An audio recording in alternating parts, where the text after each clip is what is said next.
Абу Ханифа ан-Ну'ман. Его одаренность и выдающийся ум. Абу Ханифа ревностно защищал запреты Аллаха, подолгу молчал и постоянно предавался размышлениям.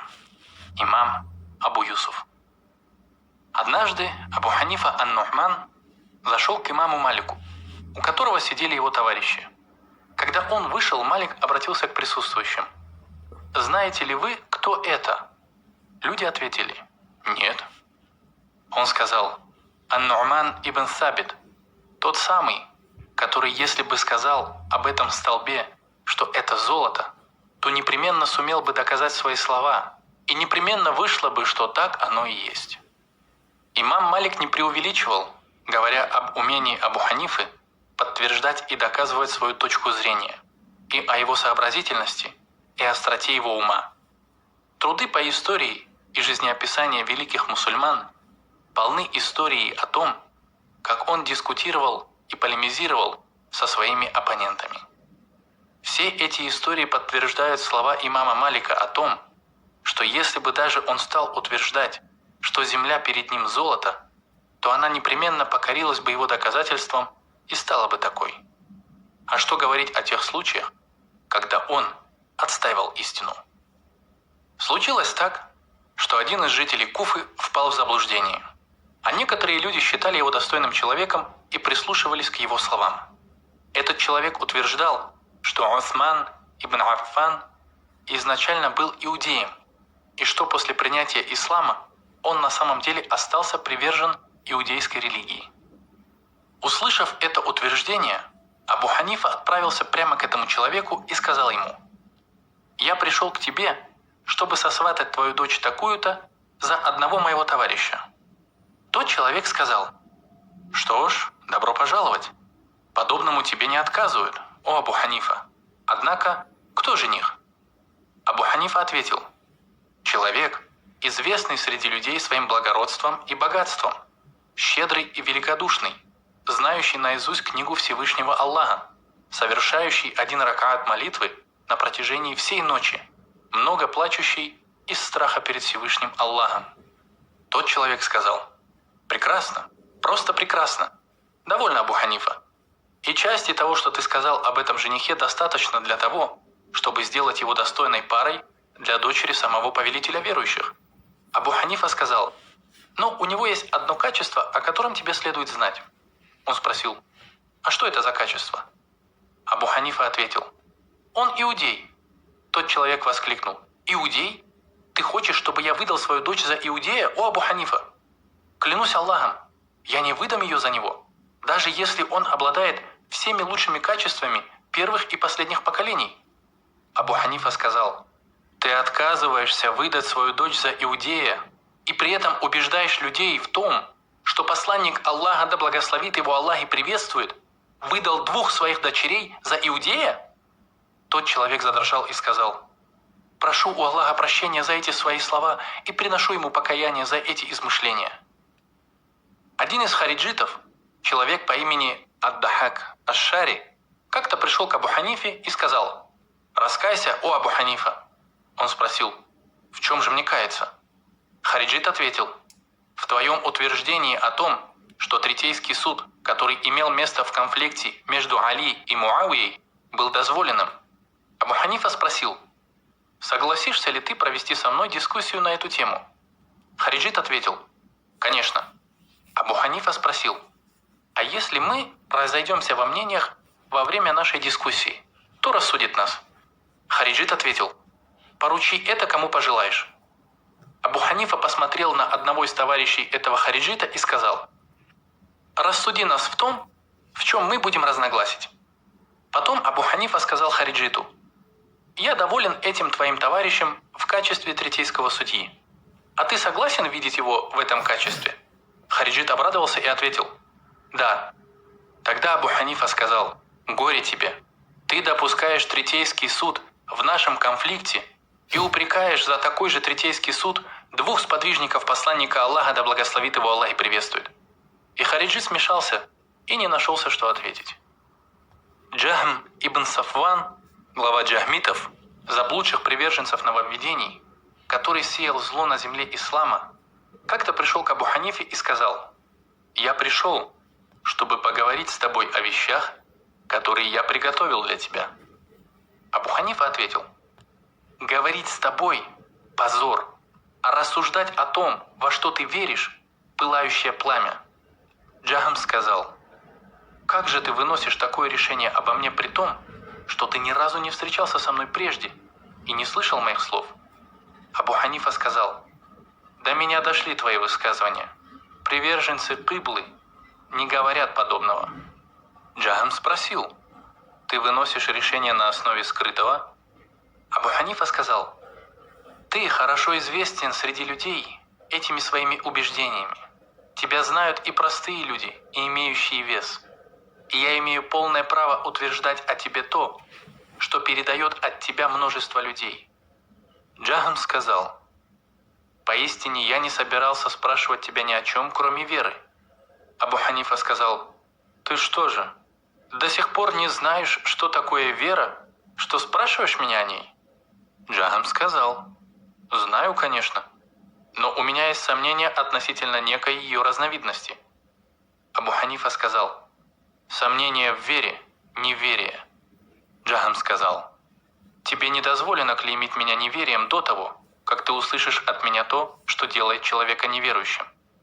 Абу Ханифа сказал: «Спрашивай, о чем пожелаешь». Джахам сказал: «Скажи мне о человеке, который знает Аллаха сердцем своим и знает, что Он единственный, и у него нет сотоварищей и подобных ему, и Он знает его через его качества и знает, что нет ничего подобного ему, а потом умирает, так и не объявив об этой вере своим языком. Он умирает верующим или неверующим?» Абу Ханифа сказал: «Он умер неверующим и станет одним из обитателей огня, если он не произнесет языком то, что знал своим сердцем, если только не было препятствия, которое мешало ему выразить свою веру словами».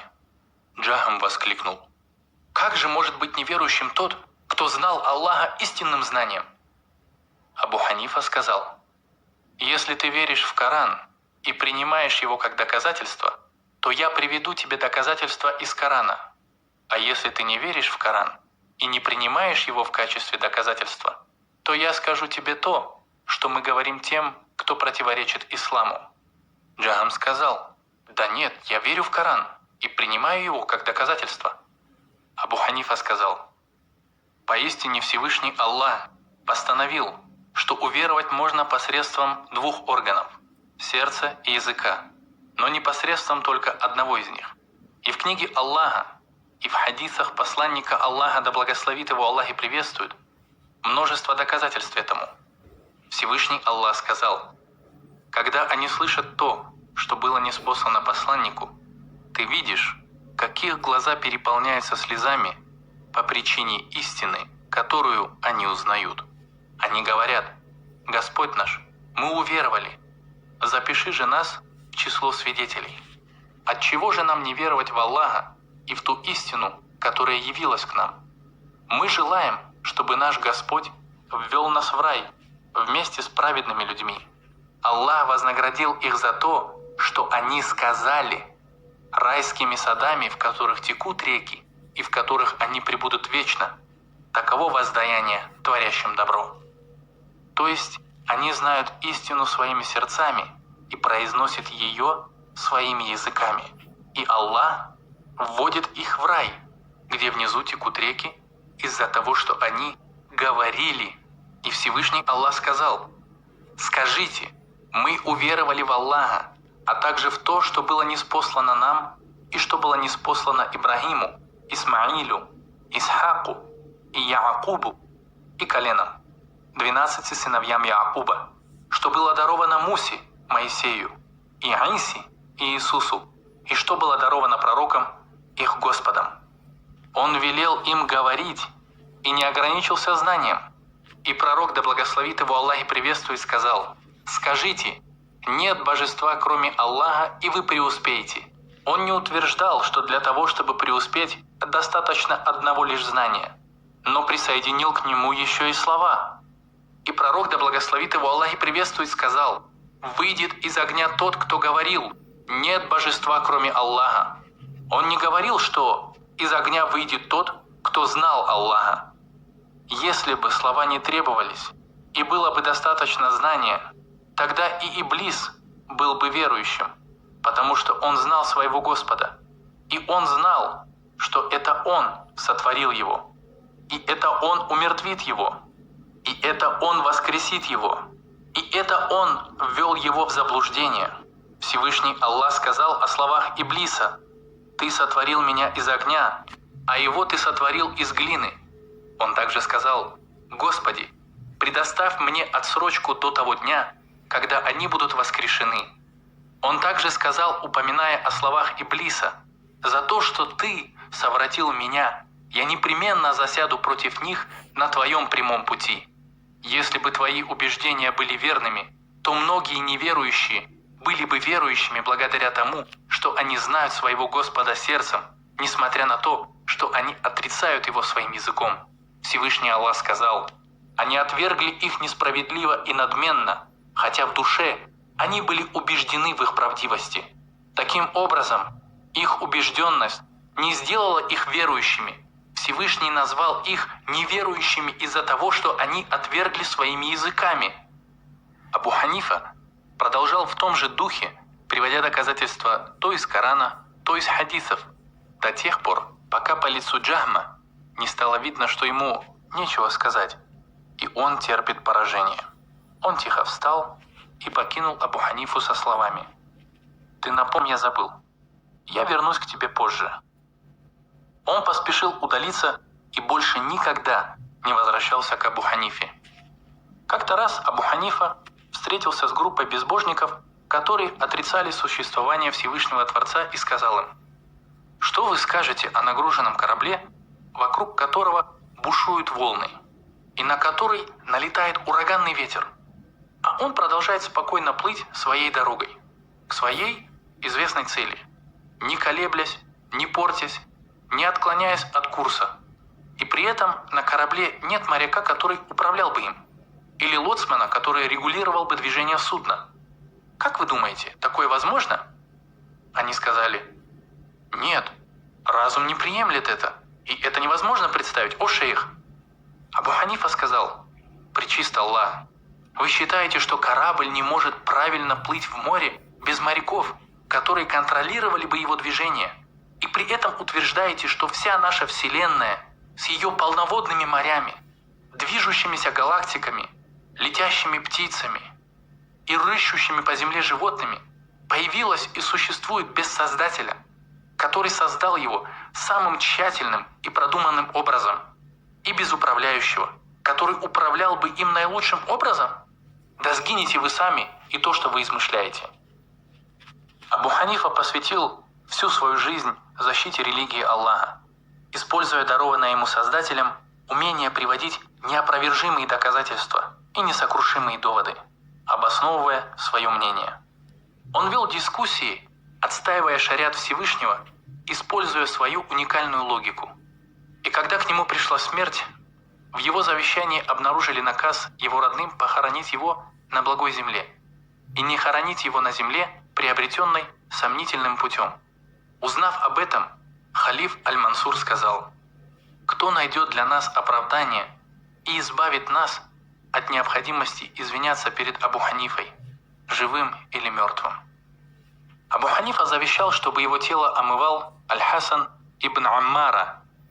Омыв его тело, Аль-Хасан сказал: «Да помилует тебя Аллах, о Абу Ханифа, и да простит он тебя в награду за все, что ты сделал. Поистине, ты почти постоянно постился последние 30 лет, и ты не спал по ночам последние 40 лет, и трудно будет факыхам после тебя уподобиться тебе». Бисмиллахир-рахманир-рахим. Кул хуаллаху ахад, Аллаху самад. لم يلد ولم يولد ولم يكن له كفوا أحد